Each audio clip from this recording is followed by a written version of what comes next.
Let me tell you something most people don't want to hear. People don't lose money because they're bad with money. They lose it because they're too visible. Not famous, not flashy, legally visible.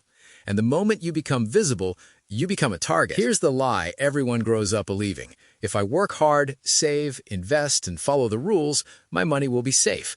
That sounds reasonable. It's also wrong. Wealth doesn't disappear because of stupidity or bad luck. It disappears because people build it in the open, then act shocked when it gets attacked. Picture this. You spend 20 or 30 years doing everything right. You earn, you save, you buy property, you start a business, and you proudly put your name on everything: your house, your bank accounts, your business, your assets. It feels powerful. It feels like success. In reality, it's exposure. Because by default, the law works like this. If it's in your name, it's fair game. Creditors can see it, lawyers can see it, tax authorities can see it, ex-partners can see it. You are not protected. You are indexed. Here's the key misunderstanding. The system does not punish wealth. It punishes unprotected ownership. Two people can have the same net worth. One keeps it, the other loses it. The difference isn't income, it's structure. Most people believe owning something and controlling something are the same thing. They're not. Ownership creates liability. Control creates power. The wealthy learned this distinction generations ago. That's why they don't sit inside their wealth. They operate it from behind legal walls. Not offshore conspiracies, not illegal tricks, boring paperwork, entities, structures, walls that separate risk from value. There are 4 pressure points where the system extracts wealth. Not theories, not opinions. Pressure points. First, income pressure. When money flows directly to you, it gets hit hardest. High tax rates, no flexibility, no insulation. But when money flows through entities, companies, partnerships, trusts, it moves through filters. Same laws, different treatment. That's not cheating, that's literacy. Second, lawsuit pressure. Lawsuits don't chase ethics, they chase assets. If a property is in your name and something goes wrong, the lawsuit doesn't stop at the property. It goes through you. But when that property sits inside a separate legal entity, the damage stops there. That's called isolation, and it's intentional. Third, creditor pressure.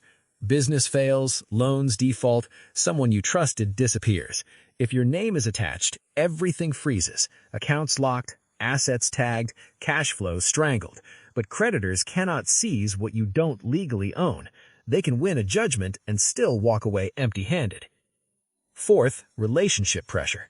This one makes people uncomfortable. Love is emotional, divorce is mechanical. Anything you own personally is easy to divide. Assets placed correctly, early, and legally often sit outside that battlefield. The wealthy don't plan for failure. They plan for reality. So why doesn't everyone protect themselves? 2 reasons. First, pride. Seeing your name on things feels like proof you made it. In reality, it's a spotlight. Second, procrastination. People say, I'll do this once I have more money. That's backwards.